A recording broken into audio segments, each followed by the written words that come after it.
All right, and welcome back to the Prometheus Deep Dive, a CNC podcast. Today, we are here to talk about Season 2, Episode 3, Bad Raps, Fat Stacks, and my co-host is Eric. Eric is a fellow org player, winner of 1984 Deathly Hallows, YouTube Survivor, and much more. How are you today, Eric? I'm doing all right. We had some trouble getting up this podcast, but we're finally here and I'm ready to talk about it because there's some interesting stuff that happened this time. Absolutely. So I guess it's just kind of crazy. Like, I thought personally to myself, this might have been one of the less exciting episodes, but all of the reception that I've gotten so far on this episode, people seem to love this episode. So we're going to dive right into it and talk about our recent boot, Jeffrey. So what are your thoughts on the Jeffrey boot and just Jeffrey as a character on this season? I am infatuated with Jeffrey on this show. I think it's just so interesting, especially being around other org people so much of the time, like seeing someone who's like very clearly not as big of a part of the community. And he was there for a good time, not necessarily a long time, as we could tell, but no, I just thought he was so much fun. And the way he approached the game was all like, I don't know, it just added like a bright spot to see like the way that people who aren't familiar with these games, like how they tackle everything that goes on in them. So I absolutely loved him. On a game level, he was kind of running on borrowed time. I think partly Mark's boot last episode was more to do with Mark messing up a little bit there rather than Jeffrey like kind of stealing the show away from Mark. So I'm just glad that we got to have him for as long as we did. Yeah, absolutely. He was someone who I thought would do better in terms of his placement, but I'm not entirely surprised with how he played the game for a couple different reasons. One of which was, to put it safely, because this was not something I wanted to put in the episode due to Jeffrey's job, but we'll say he was under the influence. And I think with Jeffrey in episode 3, there seemed to be a little bit more of clarity with him. And you can definitely see that in his confessionals and even his exit interview or his exit confessional, of whatever you want to call it. He seems to have a little bit more clarity. And I think he was kind of also just starting to catch on how the game actually worked, because the only other show he's ever watched was The Circle. Yeah, so which is like, sure, The Circle can be a fun watch, but The Circle is such a to put it simply, it's a shit show. Like it is, It's not that great of a game, and someone totally undeserving can win that game. But we're not here to talk about The Circle. But with Jeffrey, yeah, I've gotten so many messages from people. People seem to really love Jeffrey. Yeah, absolutely. And I'm not surprised by that at all. And knowing now that like the only show that he watched was The Circle, like I totally get like, because you could kind of tell sometimes where like he was a little slower in picking up like some of the strategy elements of the game. And I could definitely tell. But like like you said, like especially near the end, like he threw out a name. It sounded like he threw out Ben's name, which is the first time that he had done that the entire time, and he gave like really solid reasons for it as well. I think unfortunately it was just a little bit too late. If he had gotten that clarity maybe a little bit earlier, then somebody else could have left this episode. But yeah, I'm not surprised that people love him because he was like a really fun character, like I said. Yeah, absolutely. And the funny thing is in the reality of it, Jeffrey did not actually, at least first, throw out Ben's name. That came from Tasha, who was messaging Jenny. Interesting. So, because there was that snippet right at the second half of the second segment of Teen Time where Tasha's like, Jenny's messaging me and said that maybe we should go for Ben. And then everyone goes silent, and Tasha's like, well, I don't know about that. That makes me a little nervous. Then Jenny comes in the room. But the interesting thing to pay attention to is that Jenny phrases her question. So I hear you were throwing out Ben's name. Jeffrey not probably picking up on the semantics of what she was truly saying. He was like, well, yeah, Ben. Yeah, I'm saying Ben, because pretty much better him than me. Yeah. So, but yeah. That is so interesting. That makes me think a little bit differently about how Tasha is playing, because that makes it sound like she told Jenny and Jeffrey like that the other came up with the name, and they just like didn't realize. They never found out about that. So that's a really good. It's a subtle move by Tasha that I appreciate. Yeah, but then I think it comes down to another question of, was it truly a Tasha move or was it a Jenny move? It's a little unclear, but yeah. So I mean, they're both very interesting characters. They're almost playing a more snaky type game, and I think despite Tasha's unfortunate circumstances in the beginning, she's almost setting herself up to be a villain, especially the way that she talks about people in her confessionals, and even in the way that she reacted to Jeffrey in the challenge, where she's just like, I want to vote out Jeffrey next. Like, fuck you, Jeffrey. Yeah, exactly. I can definitely tell, like, I don't know if it was the editing or something, but like when they were starting to come up with Ben's name and that was starting to roll, the music was like starting to go a little like a little wonky and like a little bit more intense about it, especially because I think you mentioned it last time with Sherry, that Ben is a little bit more of a hero character. So like hearing somebody like going for him is like, oh no, like not the hero. So yeah, I can definitely see where that's going. Yeah. Yeah, and Ben is just in general a very interesting character, amazing confessionals, always super entertaining. But yeah, he has become sort of this central figure on Team Iran, where I guess, yeah, he's looked at as a hero. It's always interesting, but we do see this weird, and it could be a detail that anyone could miss because unfortunately I can't figure out how to get Zoom to maximize the their video feeds when we're reading the votes because it minimizes it so small. But there is a reaction from Ben when Ben's name pops up, which is clearly Jeffrey's vote, where Ben's like, oh, like, because he knows it's happening. So it's just really funny to see that, but it's such a like unnecessary reaction that you have this entire time. Ben says in his confessionals, I'm younger, I could be a little bit more wily, like so on and so forth. But you never actually truly get that. But I think that's like the first hint that maybe he's only a good guy or the more looked at as a good guy just because of the comparison to the rest of his team. That's true. And I think to some degree he is, whether he's self-aware about this or not, he is kind of taking on a more confident stance on his tribe. It felt like he was more uncomfortable or like uneasy about his tribe at the beginning, but seeing how he is kind of the central figure that they have, he's got this like bravado about him, especially when he's explaining in his confessional about what's going on this episode. He's like, I'm sorry, it's really boring, but like XYZ is happening and that's it. That's the episode. And he was completely right about that. So I'm not like that kind of shocked reaction is not surprising to me because that is more of like it's almost like a cocky reaction to everything going on. Like, oh, I knew the whole time. So like, oh no, I got to vote. I didn't see the reaction itself, but that's kind of what that reminds me of. Interesting.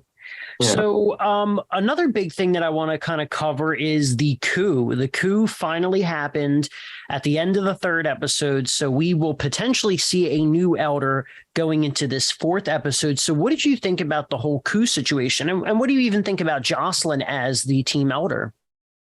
I thought it was, yeah, I'm really glad that they talked about it this episode and that like they actually did it. Because at the end of episode 2, I was like, oh my gosh, like I think they're forgetting that Jocelyn's there. Like if they don't remember to coup her, then they're gonna have to pick off one of their own. But thankfully they remembered, or unthankfully they remembered, depending on whose side you're on.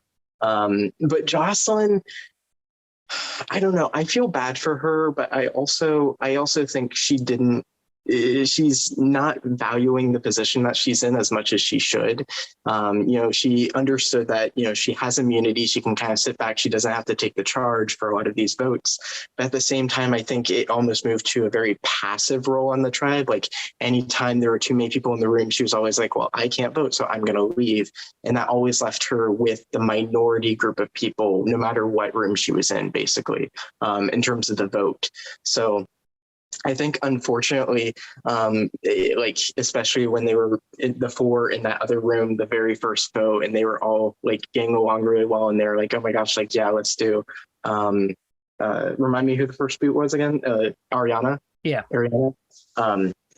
So yeah, like her missing that and then not really integrating herself with all of the others. I think it was a missed opportunity, and it's an easy mistake that I think a lot of players could make, but it's definitely biting her a little bit. I think some of the players weren't really sure how the rules worked, and I'm not sure how much time they had to really look over them. Like it sounded like Ben thought that he automatically became the tribe elder so that he would automatically have immunity and everything. But I highly doubt that they'll just give immunity back to Jocelyn, because it sounds like a lot of them think that she's just the next to go on that tribe. Yeah. Yeah, I mean, it's crazy. You had so in the base handbook, they had about 3 weeks to look at that, which that covered pretty much everything in the game. Now, the addendum wasn't given to the players until about 30 minutes into the game, once they officially divided into teams. And the addendum covered how the Elder Twist worked, and it covered the last additional modifiers that we added, which we saw that one of the modifiers, which was the champion modifier, in which the elder without discussion chooses people to play in the challenge. Yeah. So that was the addendum, but the addendum is literally a page long, and it's a page long and 2 sentences go over into the second page, and it's all double spaced. It's in the reality of it, if you remove the double spaces and the logo and the big title that says addendum, it's like probably half a page of information. But we saw, like in the Guyan team, they always read everything. They, for the most part, I think understood how everything worked. Whereas we even literally see in this episode, Tasha's still asking questions about the addendum. Like she even says, like, did anyone read the addendum? Like it's kind of important to read. Jocelyn was the only person I think that did read it. So. Yeah, I mean, and it makes sense for Jocelyn because she has nothing better to do. So, and she's also like the main part of it. So yeah, and I don't know how much of that is attributed to the fact that they just like kept going the temple, so they just didn't have as much time to read it over. But I'm sure you guys had enough downtime in between things that you could like quickly glance at it or something. Yeah, absolutely. Yeah, so I don't know. Maybe that is a little bit more on them than I was originally thinking, because yeah, that does seem like a pretty big difference, especially when looking at Ben's strategy of like, oh well, I'm automatically getting immunity, so I can sit back and watch them tear each other apart. When that's probably not what's actually going to happen unless they're like, oh yeah, let's give Ben immunity anyway. Which, speaking of, I think it'll be really interesting next episode to see how they choose who gets it next, especially if Ben was already expecting it. But if Jenny and Tasha still want like the alternate name to be Ben, then, do they push for someone like Louise to get it? Do they want one of themselves to get it? So it will be an interesting fight for power. And I wonder if, Jocelyn, maybe now that her foundation in the game is shaken up a little bit, like maybe she tries to take advantage of that and get them to turn against each other a little bit more. I really hope we see something like that from her, because we haven't seen a lot of her, actual gameplay as of yet. Yeah. So we'll have to see when it comes to their team next episode. Kind of want to go over to Guyan now. Guyan finally gets some pretty good screen time since the first episode. Episode 2, it was pretty much like put on the down low because there was just bigger things to focus on. So what are you thinking about Guyan so far? Who are the players that you like or that stand out to you? Because we have a bunch of very scattered potential alliances and relationships and dislikes and likes. So I think Guion is it's hard to gauge where everybody stands, and this happens in every single game that you're in. Like, it's hard to tell where everyone stands until you have that first vote, when you have to actually put your pen to the parchment, or to the stone tablet, as it would be for this game. But I think it's really the players that I'm looking out for the most in that tribe are Josh and Michael, just to see which way they swing more. Because it sounds like, as much as people are like Maddie and Josh are saying that it's probably going to be Aaron going the first time that they go to Temple, you have Bloody saying like, oh no, I'm actually developing a really good relationship with Aaron.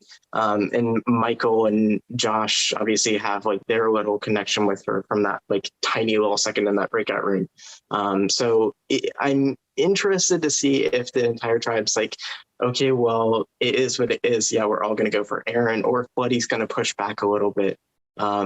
Unfortunately, I don't know if Bloody will have the social capital to defend Aaron that much, especially when, you have CJ and Maddie both saying like, oh, I don't, like, we're not really working with Bloody. And then you have Antonio who's saying like, yeah, I haven't even really talked with Aaron, and Aaron's saying the same thing about Antonio. So I don't know if Bloody by herself could defend both her and Aaron. But I really think it'd be interesting if she could. I want to see if Bloody can actually like pull in an Antonio and a Michael and get it to flip on like CJ or Maddie. And kind of speaking on CJ a little bit, I think it's so interesting that we almost hear nothing from him. Everybody talks a lot about him, whether they like him or whether they don't like him. Like Bloody's like, yeah, CJ is on the outs for me. And then Maddie's saying, I really like CJ. And, Josh is saying, I really want to work with CJ and Maddie, but we never hear from CJ what he's thinking. So I hope we get to see a little bit more from him the first time they go to the temple. But yeah, that's kind of like my initial thoughts. They're all kind of chaotic and sporadic because that's how I feel that tribe is right now. They haven't like solidified any sides or anything. It's just kind of everyone figuring out where they stand within the tribe. Absolutely. I think honestly, you summed their team up pretty well. So I guess on that note, let's move on to the challenge. This challenge, Feme's Wrath, essentially, which is a game of telephone. We saw our season 1 alumni return for their video, which we had immense technical difficulties recording, which is why the video kind of ended up being the way it did in this episode. And honestly, I think it kind of worked out because it kind of allowed for the players to have to choose what they were focusing on. And it's interesting, both teams focused on completely opposite things.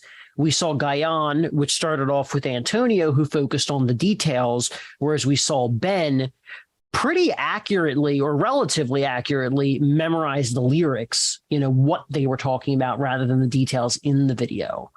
But yeah, what are your thoughts on the challenge and how it all played out? I think, I don't know, because you never know what the questions are going to be at the very end. Are they going to focus on the lyrics or the actual things in the video? And I think obviously it worked out better for Antonio to kind of take in the visuals of the video rather than the audio. And I think that's probably the approach that I would have used as well, especially like telephone is a game, like you hear the name and you're like, oh, well, that's all auditory. But if you can give people as many visuals as possible so that when they're talking about it or when they're listening, they can also visualize what's going on, that's even better. And I think that, they didn't really talk about it in the episode, but I think that's really what gave them an upper hand, is just saying like, okay, on the screen, this is what you see, and then this happens on the screen and that kind of stuff. So I think that works really, really well for the Guion tribe. I think also for the Aeron tribe, it was a little unfortunate because, maybe Jeff was, did it seem like Jeffrey was a little clearer at that point, or was he still a little out of it a little bit? I think he was clearing up, but I don't think he was ready for that challenge. That's just my guess. I don't know for a fact. Yeah.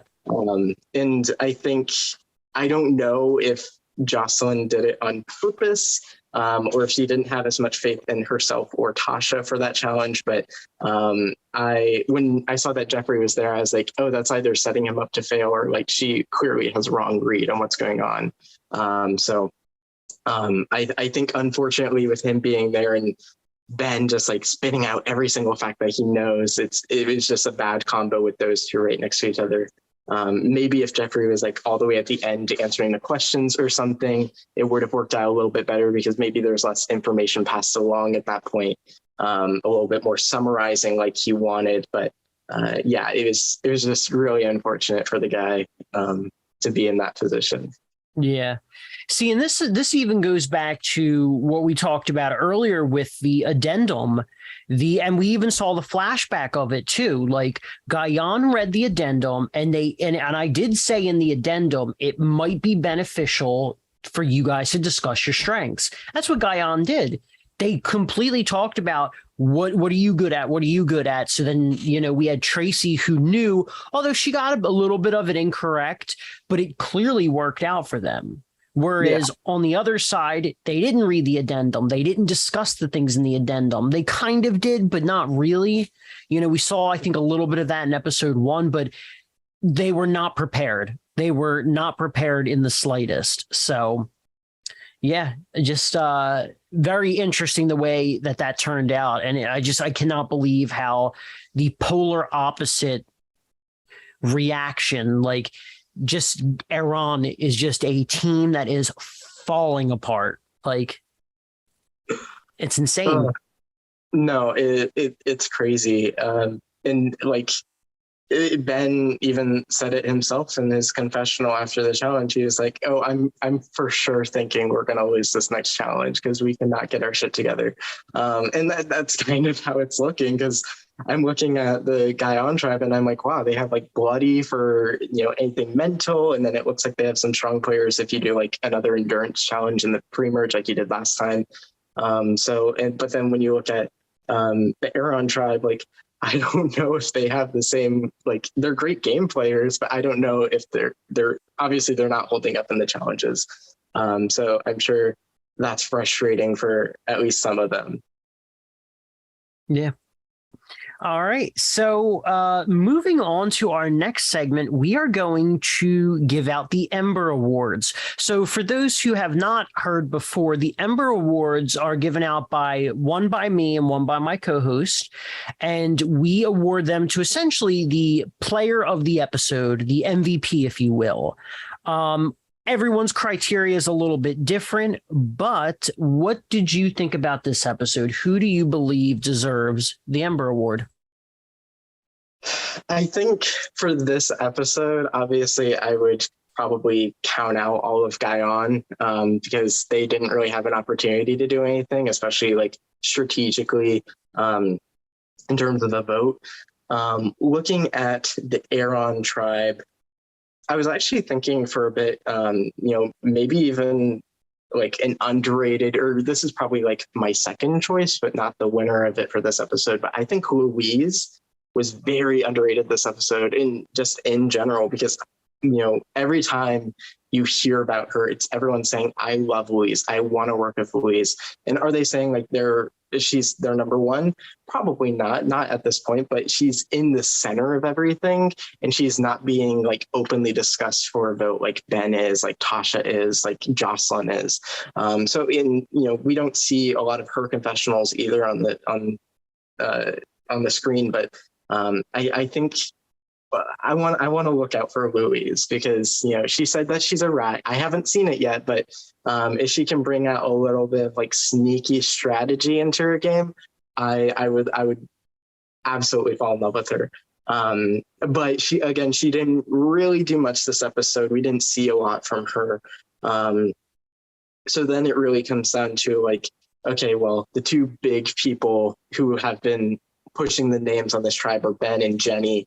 And I think this episode has to go to Jenny.